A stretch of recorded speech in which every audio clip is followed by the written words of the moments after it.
Conosco, a médica pneumologista Margarete Dalcomo, pesquisadora da Fundação Oswaldo Cruz. Doutora Margarete, bom dia, obrigada por falar conosco. Bom dia, prazer. Muito obrigada. Doutora Margarete, de que forma a senhora tem acompanhado esse noticiário envolvendo progressos e, às vezes, recuos no desenvolvimento das vacinas contra a Covid-19? Olha, o que ocorreu ontem, que foi anunciado pela AstraZeneca, é perfeitamente natural e nós que fazemos pesquisa clínica estamos acostumados com isso. Não é preciso que a opinião pública entenda que todo ensaio clínico controlado tem mecanismos de controle que são coordenados pelo próprio patrocinador, no caso pela AstraZeneca, que inclusive tomou a iniciativa antes do Comitê de Segurança, e existem os chamados comitês de segurança, que são órgãos independentes, que nada tem a ver com o patrocinador e que controlam a segurança de qualquer ensaio clínico no mundo. Né? Os ensaios que são formais, que são registrados, isso é feito normalmente. Né? Eu, particularmente, já vi ensaios de fármacos serem interrompidos por efeitos adversos graves e não retomados. No caso da vacina, né, no meu entendimento, nós sabemos o que ocorreu, foi uma manifestação chamada mielite transversa em uma pessoa apenas. Nós não temos as informações individuais de quem é a pessoa, provavelmente pelo sigilo que protege esse indivíduo, né, ou essa mulher, ou esse homem, não sabemos ainda, mas o fato é que isso é perfeitamente esperado. A meu juízo, foi um excesso de cuidados. O caso precisará ser definido para atribuir-se se há ou não uma relação causa e efeito entre a aplicação da vacina e o desenvolvimento de uma reação chamada autoimune. A pessoa que apresentou isso pode, inclusive, ser portadora de uma condição já prévia sem ela mesma saber. Existem doenças neurológicas, a mielite transversa é uma manifestação neurológica que evolui com diminuição grande ou pequena, em diversos graus, da diminuição de movimentos. Né? Então, ela atinge a medula e ela pode comprometer os movimentos dessa pessoa. De modo que o caso clinicamente precisará ser esclarecido, mas o que eu quero deixar claro é que a medida de interromper temporariamente o estudo, até que de maneira transparente as informações sejam registradas, é uma medida perfeitamente esperada. São milhares de pessoas que estão sendo vacinadas, até o momento 18 mil já receberam a primeira dose e algumas já a segunda dose, né? Não temos esse número preciso, porque são 2 doses a vacina, com intervalo de 4 semanas entre uma e outra, e nós não temos notícia, no Brasil, pelo menos até agora, de nenhum efeito colateral, nada foi registrado, apenas houve esse único caso que o próprio patrocinador, antes mesmo do Comitê de Segurança, tomou a decisão de interromper. Então foi isso exatamente o que aconteceu, essa é a informação que nós temos até o momento. Isso não nos surpreende, a medida é uma medida cautelosa, talvez excessivamente cautelosa, e o caso certamente será completamente esclarecido dentro de alguns dias. Professora, só tirar uma dúvida aqui para a gente não perder esse seu raciocínio, né? Algumas pessoas tomaram a primeira dose, tem a segunda dose. Esse intervalo entre as doses, com a suspensão da pesquisa, isso pode retroceder de alguma forma o avanço que se tem da pesquisa? Vai ter de se testar um novo contingente aí a partir da primeira dose? Como que funciona esse intervalo de tempo quando a gente tem uma suspensão das atividades? Bom, nós não sabemos quantas pessoas no Brasil já receberam a segunda dose. Eu não tenho essa informação, tenho que conversar com o pessoal da Universidade Federal de São Paulo, que é quem conduz os ensaios clínicos. Né? Nós, na Fiocruz, vamos fazer a produção da vacina para distribuição para todo o Brasil e, eventualmente, para a América Latina também. Né? Então, assim, o que nós sabemos é que, provavelmente, deverá haver um atraso. quanto tempo de atraso, né? Existe sempre uma elasticidade nos ensaios clínicos, que são os pontos de segurança, né? Uma margem, uma janela, como nós chamamos, né? Eu não sei lhe dizer exatamente qual é a janela prevista de intervalo que pode ser a mais do que as 4 semanas regulamentares. Então, é possível que possa haver um atraso sem perda daquelas pessoas que já tomaram a primeira dose em relação à segunda dose a ser tomada. Agora, quem não tomou e que já está cadastrado vai ficar em suspenso até que seja liberado a retomada do estudo, e eu não tenho muita dúvida de que o estudo será retomado. Doutora Margarete, bom dia. Só para ficar clara, ontem a notícia sobre a vacina chinesa, né, foi caiu como uma ducha de água fria, né? As pessoas ficaram tão esperançosas, ficaram muito preocupadas com aquela notícia, né, de que a vacina é menos eficaz para pacientes idosos, acima dos 60. E aí vem o governador Dória, reage fortemente a isso, dizendo que não, que ao contrário, que isso é mentira, que é fake news. Eu tenho a impressão que os dois exageraram, né? Tanto uma versão quanto outra, porque afinal de contas não é para... Quer dizer, eu queria que a senhora deixasse isso bem claro para nos esclarecer, né, em definitivo. Quer dizer, não é exatamente uma notícia falsa, mas também não é uma notícia tão preocupante quanto pareceu. É isso, não é? Eu acho que sim. Eu não ficaria preocupada com isso, não, porque essas... Desculpa, meu telefone saiu do lugar aqui. Eu não ficaria tão preocupada com isso, Cláudio, porque isso é esperado, né? E assim, essa coisa da eficácia em pessoas de mais idade, né, precisa ser analisado numérica e quantitativa e qualitativamente, né? Quer dizer, o que foi que se detectou, né? As notícias, hoje, você não consegue mais segurar uma notícia, antes mesmo de que nós façamos a interpretação de natureza científica, isso já vira uma notícia e cabe qualquer sorte de interpretação, né?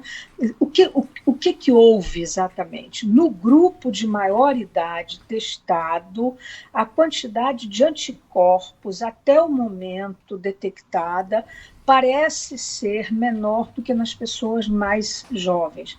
Ora, primeiro, isso não é nenhuma surpresa, né? Não existe uma questão de imunidade que está relacionada à idade, por isso que é tão importante vacinar as pessoas mais velhas. Segundo, essa é uma informação preliminar.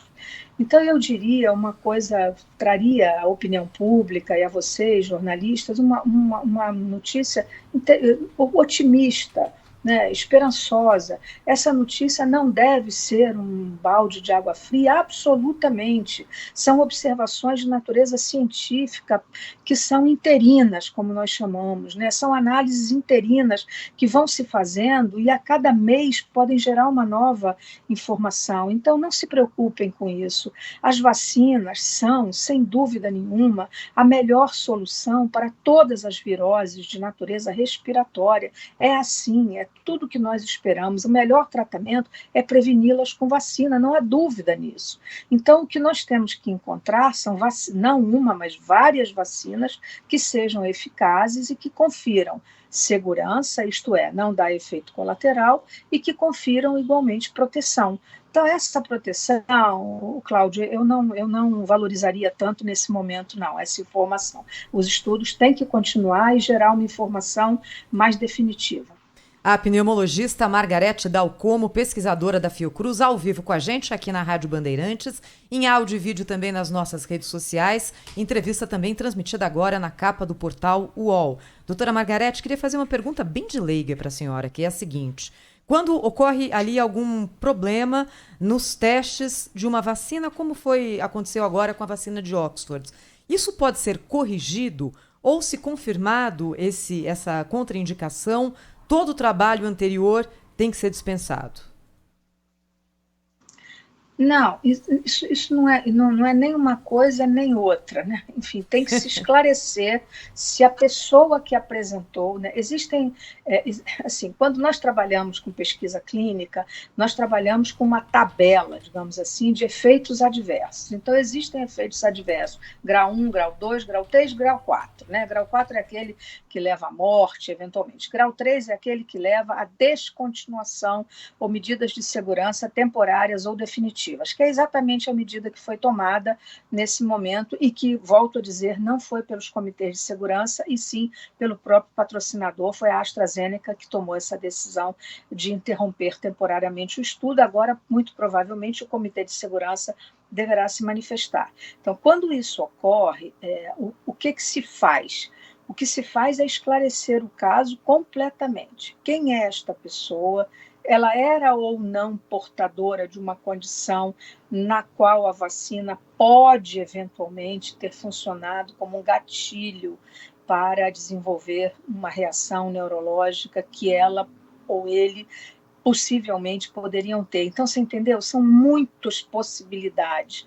Então, o que importa, e nós não podemos nada dizer sobre esse caso, porque não temos a informação individual, até porque isso tem sigilo do paciente, tem que se proteger a pessoa, né? Todo mundo assina um termo de consentimento que assegura a essa pessoa todo o sigilo individual sobre ela, de modo que qualquer informação só é dada se a pessoa autoriza para tal, né?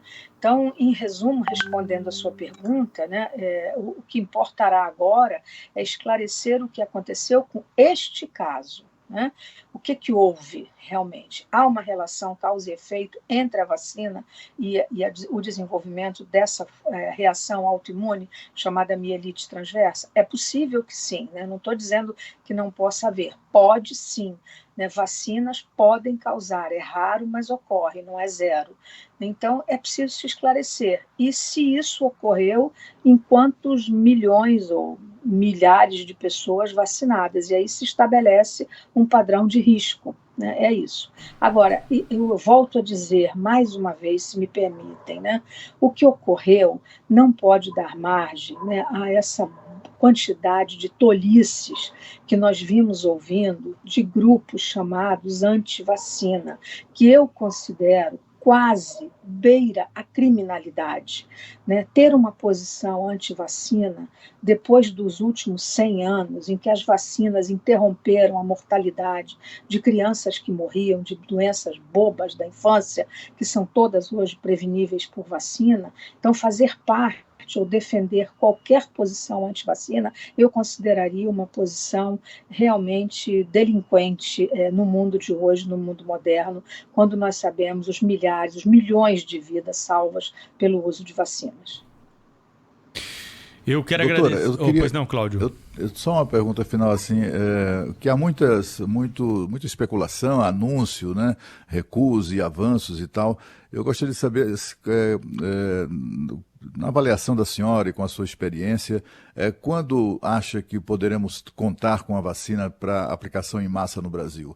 Isso é um prazo, esse que o ministro da Saúde andou falando ontem, de janeiro, enfim, no início do ano que vem, será meados do ano que vem. Como especialista, a senhora apostaria em que período?